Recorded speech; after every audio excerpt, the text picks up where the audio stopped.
Om Swastiastu.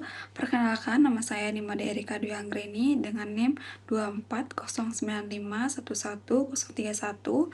Di sini saya akan membahas salah satu kasus, yaitu kasus brusilosis pada sapi perah, khususnya kasus brusilosis pada sapi perah yang ada di Lembang. Latar belakang. Brusilosis merupakan penyakit infeksius yang disebabkan oleh bakteri dari genus Brucella, di mana penyakit ini termasuk zoonosis penting karena dapat menular dari hewan ke manusia. Pada hewan ternak seperti sapi, kambing, dan babi, brusilosis menyebabkan gangguan reproduksi berupa keguguran, retensi plasenta, dan penurunan produksi dari susu, di mana yang berujung pada kerugian ekonomi besar pada peternak. Di Indonesia tersendiri, kasus brusilosis masih ditemukan di beberapa daerah, terutama pada sapi perah di peternakan tradisional dengan sanitasi dan pengawasan kesehatan yang bisa dibilang masih kurang baik. Selanjutnya, di sini saya akan membahas mengenai bakteri Brucella. Apa sih yang dimaksud dengan bakteri Brucella, bagaimana dengan gejala-gejalanya, dan penularannya?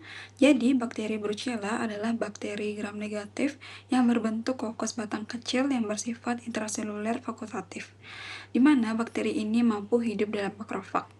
Bakteri ini menyebabkan penyakit brucellosis pada hewan dan manusia, yang ditandai dengan abortosis pada hewan dan demam naik turun pada manusia. Penularan terjadi ini melalui kontak langsung dengan hewan yang terinfeksi, memakan atau meminum produk hewan yang tidak dipasteurisasi, atau inhalasi aerosol. Nah, setelah masuk ke dalam tubuh, bakteri Brucella ini bertahan dan berkembang biak di dalam makrofag, lalu menyebar ke organ seperti uterus, testis, hati, dan juga limfa. Selanjutnya, gejala klinis pada penyakit brusilosis ini. Pada sapi betina itu abortus atau keguguran pada guntingan 6-7 bulan, retensi plasenta atau ari-arinya tidak keluar, lalu metritis itu radang rahim, penurunan produksi susu, kadang keluar cairan dari vagina setelah abortus. Selanjutnya pada sapi jantan itu gejala klinisnya ada orisitis itu radang testis, epididimitis itu radang saluran sperma, lalu ada pembengkakan pada skrotum, dan penurunan libido dan infertilisasi. Selanjutnya kita akan membahas CBL atau studi kasus, di mana saya mengambil kasus brusilosis pada sapi perah yang ada di Lembang.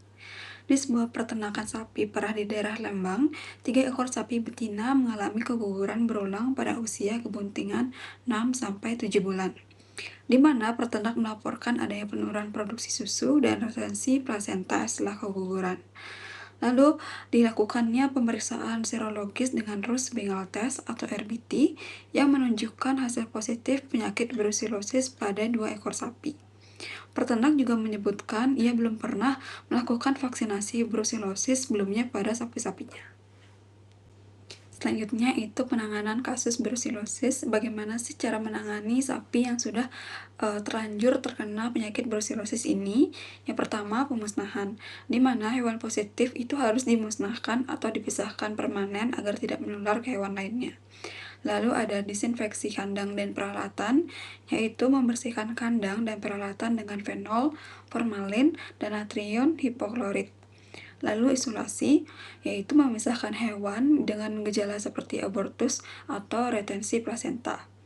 Selanjutnya itu ada vaksinasi, yaitu vaksin strain S19 pada betina yang muda, lalu atau vaksinasi RB51 pada sapi yang bunting. Lalu selanjutnya itu ada pengawasan reproduksi, yaitu pejantan dari hewan positif tidak boleh digunakan untuk perkawinan alami maupun inseminasi buatan. Selanjutnya yaitu pencegahan. Pencegahan yang dapat dilakukan oleh peternak untuk mencegah sapi-sapi mereka ini tidak terkena penyakit brusilosis. Yang pertama, vaksinasi rutin pada sapi betina muda. Yang kedua, pemeriksaan kesehatan berkala untuk mendeteksi dini. Yang ketiga, penerapan biosecurity yang ketat di peternakan seperti pemakaian pelindung, disinfeksi alat, dan kontrol lintas hewan. Lalu yang keempat, tidak mengkonsumsi susu mentah atau produk tanpa pasteurisasi.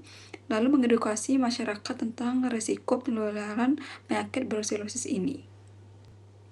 Kesimpulan yang dapat diambil atau ditarik dari penjelasan yang sudah saya jelaskan sebelumnya yaitu brucellosis merupakan penyakit reproduksi menular yang menyebabkan kerugian ekonomi yang signifikan dan berpotensi menular ke manusia atau zoonosis, di mana pencegahannya itu melalui vaksinasi, biosecurity yang ketat, dan pengawasan rutin merupakan langkah paling efektif untuk mengendalikan penyakit ini. Saran yang saya dapat berikan kepada peternak, yaitu peternak disarankan melakukan vaksinasi rutin dan melapor ke dinas terkait bila terjadi kasus keguguran yang berulang. Lalu pemerintah perlu meningkatkan program survei dan vaksinasi massal di daerah endemik. Yang terakhir yaitu perlunya dilakukan penelitian kelanjutan mengenai efektivitas vaksin RB51 di berbagai kondisi peternakan lokal. Sekian dari penjelasan yang dapat saya sampaikan mengenai penyakit brucellosis. Maaf apabila ada kesalahan kata maupun kalimat, baik disengaja maupun tidak sengaja. Saya tutup dengan Parama Santi. Om Santi Santi Santi Om. Terima kasih.